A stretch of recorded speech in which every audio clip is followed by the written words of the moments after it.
और इस वक्त की सियासी गलियारे से जुड़ी सबसे बड़ी खबर आप तक पहुंचाएंगे। सुप्रीम कोर्ट से केजरीवाल को अंतरिम जमानत मिल चुकी है। तो इस वक्त की बड़ी खबर आपकी टेलीविजन स्क्रीन पर, केजरीवाल ने ईडी की गिरफ्तारी को सुप्रीम कोर्ट में चुनौती दी थी।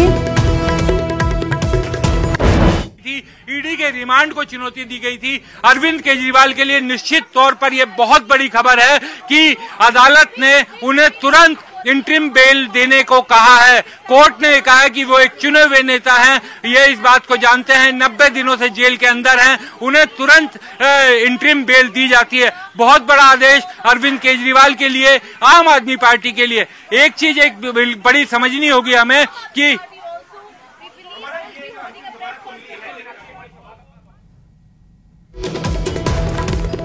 तो ये राहत भरी खबर केजरीवाल के निकल के लिए सामने आई है। सुप्रीम कोर्ट ने केजरीवाल को अंतरिम जमानत दे दी है। बताते चले कि जब आम चुनाव थे तो उस समय भी केजरीवाल को अंतरिम जमानत पर ही बाहर जो है वो भेजा गया था, उन्हें जमानत मिली थी। और इस दौरान हालांकि अंतरिम जमानत में काफी कुछ जो रूल्स होते हैं उन्हें फॉलो करना होता है। आम चुनाव की बात करें तो केजरीवाल को उस दौरान किसी भी प्रकार के प्रचार के दौरान जिस केस में उनको जेल में रखा गया था उसके बारे में जिक्र करने पर मनाही थी।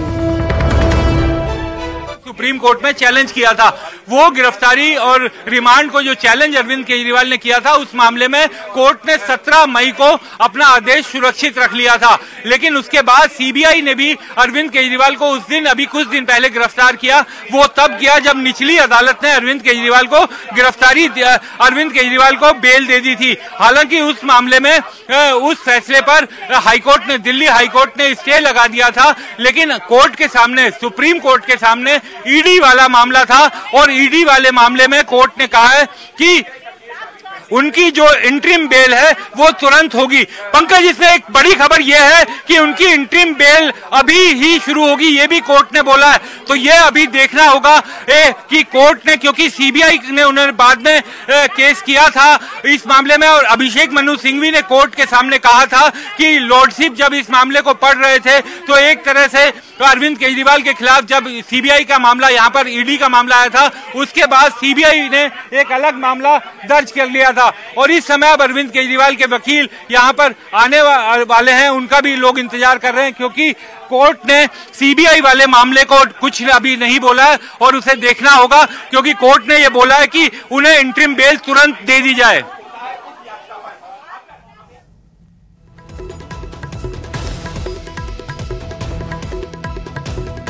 तो हमारे संवाददाता जानकारी दे रहे थे कि कोर्ट की तरफ से सिर्फ जो ईडी केस चला रही है उसको लेकर के अंतरिम जमानत दी गई है। हालांकि बीते दिनों सीबीआई भी गिरफ्तार करने के लिए अरविंद केजरीवाल को पहुंची थी और उससे पहले पूछताछ करने के लिए भी पहुंची थी।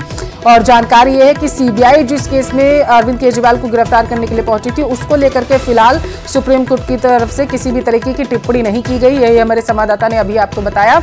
ईडी ने जिस केस में यानी कि शराब नीति मामले में जो केजरीवाल को गिरफ्तार किया है उसको लेकर के अंतरिम जमानत जो है सुप्रीम कोर्ट की तरफ से अरविंद केजरीवाल को दी गई है। बड़ी बेंच में मामले की सुनवाई तक अंतरिम जमानत जो है अब केजरीवाल को मिल चुकी है। हालांकि देखने वाली बात यह होगी कि यह प्रभावी कितनी देर में होता है।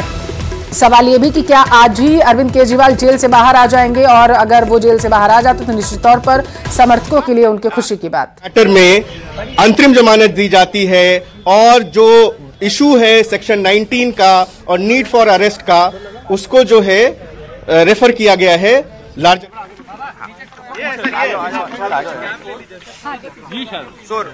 Right now, just few minutes back, just few minutes back, the Supreme Court, Honorable Supreme Court bench has pronounced its judgment. We obviously don't have a copy of the detailed judgment yet, which will be uploaded in the course of the day. I am just giving a briefing based on what the court observed during the oral reading out of parts of the judgment. The court has examined aspects of Section 19 of requirement of arrest under the PMLA.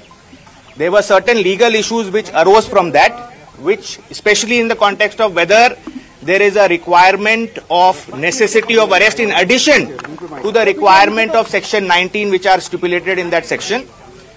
Those aspects the court has referred to a larger bench, and that outcome we will have to await. However, in the interim, the court has observed that Mr. Kejriwal has already undergone substantial amount of incarceration and therefore directed his immediate release in the Enforcement Directorate case. And therefore, insofar as his arrest under Enforcement Directorate is concerned, it has been directed that he should be immediately released. Now that obviously in normal circumstances would have meant that he would be released from jail immediately. However, after the trial court had granted, the vacation bench of the trial court had granted him bail, the CBI had also arrested him. Therefore, he's also been arrested by CBI in a separate, although connected case, but that's technically a separate case. Mr. Kejriwal has initiated proceedings against that also, that is pending and coming before High Court on 17th. So depending on the outcome of the CBI case, his actual release from jail will depend on that. But insofar as ED is concerned, he is no more required to be in custody as per the Supreme Court order in the ED matter. Now, and insofar as Hindi, Mr. Vivek Jain. देखिए, supreme court में हमारी याचिका के अंदर दो grounds थे, हमारे दो ग्राउंड्स थे। एक ग्राउंड था मेरिट के ऊपर कि on the merits it is not required to be arrested. दूसरा था ग्राउंड की नेसेसिटी क्या है अरेस्ट की, जरूरत क्या है अरेस्ट की। जरूरत वाला पॉइंट हमने इसलिए रेज किया था क्योंकि एनफोर्समेंट डायरेक्टरेट के पास एविडेंस बहुत पहले से थे, इसलिए हमने क्वेश्चन रेज किया था कि नेसेसिटी ऑफ अरेस्ट की जरूरत कहां से आ गई जब आपके पास एविडेंस बहुत पहले से थे। सुप्रीम कोर्ट ने हमारी याचिका पे ये क्वेश्चन कंसीडर किया है कि हाँ, necessity of arrest should have been considered. IO को कंसीडर करना चाहिए था कि जरूरत है या नहीं है अरेस्ट करने की, और इसी पॉइंट के ऊपर सुप्रीम कोर्ट ने नेसेसिटी ऑफ अरेस्ट के ऊपर की जरूरत थी या नहीं थी, आईओ ने अपनी जो उनका डिस्क्रेशन है सही तरीके से एक्सरसाइज किया है या नहीं किया है, ये सोचते हुए कि जरूरत है या नहीं है, इस क्वेश्चन को उन्होंने लार्जर बेंच के ऊपर रेफर कर दिया है। लार्जर बेंच इसके पैरामीटर्स निकालेगी कि भाई नेसेसिटी ऑफ अरेस्ट का क्या मतलब है और आईओ को क्या क्या सोच के और जरूरत है अरेस्ट की या नहीं है, इसके ऊपर देखकर ही अरेस्ट करना है। अब क्योंकि मामला अब लार्जर बेंच में लंबित हो गया है, इसलिए सुप्रीम कोर्ट ने कहा है क्योंकि बहुत देर से अनसाइड है, 21 मार्च से वो अंदर है, इसलिए पीएमएलए वाले मैटर के अंदर उन्हें इंतरिम जमानत दी जाती है और पीएमएलए वाले मैटर के अंदर अब अरविंद केजरीवाल को बेल मिलेगी। As far as CBI is concerned, CBI का मैटर अभी भी लंबित है, उसके अंदर हमारी याचिका हाईकोर्ट के अंदर अभी पेंडिंग है जो 17 तारीख को आ रही है। उस पर डिपेंड करेगा कि वो एक्चुअल में केजरीवाल साहब बाहर आएंगे या नहीं आएंगे। As far as PMLA is concerned, the matter is over. As far as his interim bail is concerned, he is out on bail. Thank you sir, thank you. Negi तो वकीलों को आपने सुना, उनकी तरफ से कहा गया कि पीएमएलए की तरफ जो केजरीवाल की गिरफ्तारी हुई थी ईडी की तरफ से, उसमें केजरीवाल को जमानत मिली है। बताते चले कि ईडी ने जब केजरीवाल को गिरफ्तार किया था तो ईडी की तरफ से दावा किया गया था कि हम पीएमएलए एक्ट के तहत केजरीवाल को गिरफ्तार कर रहे हैं। ईडी की तरफ से दावा किया गया था, इसके तहत ये चीजें आती हैं कि जब ईडी किसी को गिरफ्तार करती है पीएमएलए के तहत, तो उसके पास पहले से ही जो सबूत होते हैं, साक्ष्य होते हैं, वो होते हैं और उसी के आधार पर गिरफ्तारी होती है। ईडी की तरफ से कहा गया था कि अरविंद केजरीवाल की गिरफ्तारी दिल्ली के मुख्यमंत्री के तौर पर नहीं बल्कि एक कंपनी के सीईओ की हैसियत से हम कर रहे हैं और आम आदमी पार्टी को उसने कंपनी मान।